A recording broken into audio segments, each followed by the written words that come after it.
So let's talk about the Panama Canal. You probably think of it as, just this 82-kilometer strip of water that connects two oceans, but it is so much more than that. It's really this century-long story, a story of creation, conflict, sovereignty, and a whole lot of power. And believe me, that story is a long way from being over. We're going to take back the Panama Canal. Wow. I mean, imagine hearing that in an inaugural address. That's actually from a hypothetical speech for Donald Trump. Now, a statement like that, it sends shockwaves around the world. Because to really get the weight of those words, you have to understand the incredibly turbulent history between the United States and the very nation it helped create, just so it could build this waterway. And look, this isn't just empty talk. The scenario that's laid out here is super specific. You have a new U.S. administration basically flexing its muscles, reasserting its dominance. And Panama, well, they're caught right in the middle, forced to make these huge concessions. All of a sudden, the canal is right back where it's been so many times before, a flashpoint in a global power struggle. So, that brings up the big question, right? How did we even get here? How did we get to a point where this is even on the table? Well, to answer that, we've got to jump in the time machine and rewind the clock way back, over 100 years, to the very beginning of both the canal and the country of Panama itself. And that's the thing. You really can't tell the story of one without the other. See, the United States didn't just build a canal on Panamanian land. In a lot of ways, it basically built the modern country of Panama just to get the land for the canal. Okay, so this chart right here shows a huge turning point. Back in 1903, Panama was actually part of Colombia.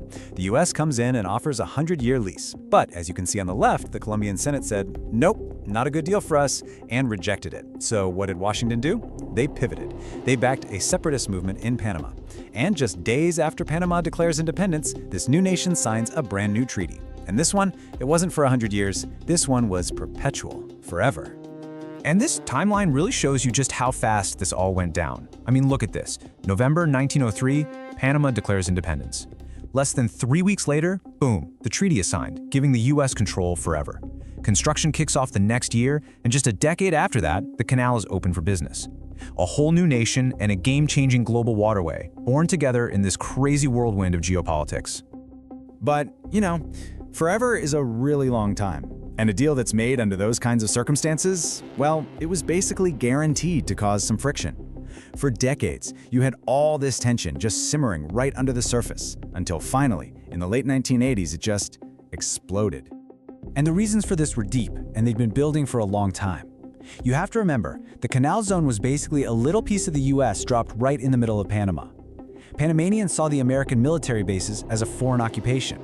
Their workers in the zone faced discrimination and got paid less. And all the while, this powerful sense of national pride was growing, this demand for sovereignty. The real boiling point, though, came in 1964, the flag riots. Deadly riots that broke out just over the right to fly the Panamanian flag in the zone. The relationship was totally breaking down. And then, enter Manuel Noriega. And this is where the story gets really, really messy. See, Noriega wasn't just Panama's strongman leader. For years, he was a paid asset for the CIA, a US informant. But he was also a fierce nationalist. So when the US started pressuring him to renegotiate the canal treaties to keep American control, he flat out refused. And that refusal, it put him on a direct collision course with his old friends in Washington. That collision happened in December of 1989 when the United States invaded Panama in Operation Just Cause. And this table here really lays out the two sides of the story. Officially, the U.S. justification was, very noble. We're here to safeguard American lives, to restore democracy. But the underlying motive, the real strategic goal, it was about getting rid of an uncooperative leader and making sure the U.S. had unlimited, secure control over that canal. And the sheer scale of this operation was just immense. We're talking 26,000 American troops deployed. But the human cost was just devastating. While the official numbers are debated, it's estimated that more than 500 Panamanian civilians were killed in the fighting. A truly tragic consequence of this invasion. And on top of that, the economic damage was catastrophic for Panama. The invasion caused an estimated $1 billion in damages, leaving the country completely shattered both politically and economically. But here's the crazy thing. Even after all of that, the invasion, the destruction, it didn't actually rewrite the treaties. the clock was still ticking on that promise of Panamanian sovereignty, a promise that had been made more than a decade before. And that promise was all thanks to these, the Torrijos-Carter Treaties, signed back in 1977. These were absolutely historic. They got rid of that original 1903 treaty and the whole idea of perpetual U.S. control. They set a hard deadline for the handover, New Year's Eve 1999. But, and this is a huge but, they also included a critical clause that gave the U.S. the permanent right to defend the canal's neutrality against any threat. And then, at the stroke of midnight, as the entire world was celebrating the new millennium, it happened. Panama officially took full control of its most vital national asset. For the people of Panama, this was it. This was the culmination of a nearly century-long fight for real, true sovereignty. But not everyone back in the US was popping champagne.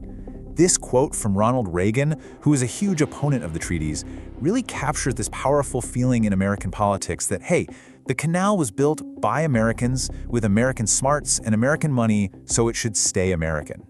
And that sentiment, it never really went away. Which brings us right back to today. That old conflict between the US and Panamanian nationalism has sort of been replaced by a new, much bigger rivalry. The battle for influence over the canal is now a key front in this massive strategic competition between the United States and China. So on one side, you've got the US getting really worried about China gaining too much of a foothold. Washington is pointing to things like a Hong Kong-based company now controlling ports at both ends of the canal.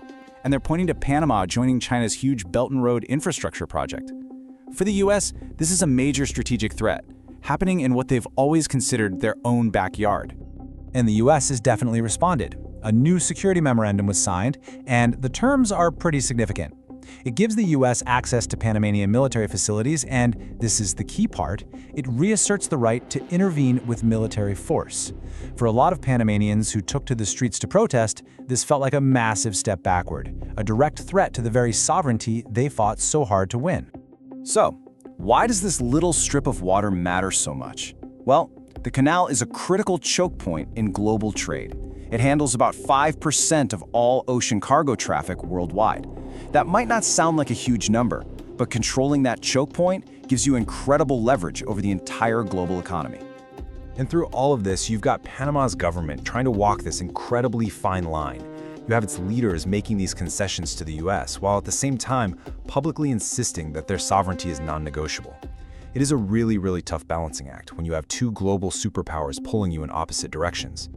So at the end of the day, Panama might hold the legal deed to the canal, but its future is being shaped by these massive forces far beyond its borders. It's caught between an America that's determined to keep its influence and a China that's expanding its own. It really leaves you with this one big question: who truly controls the future of the Panama Canal?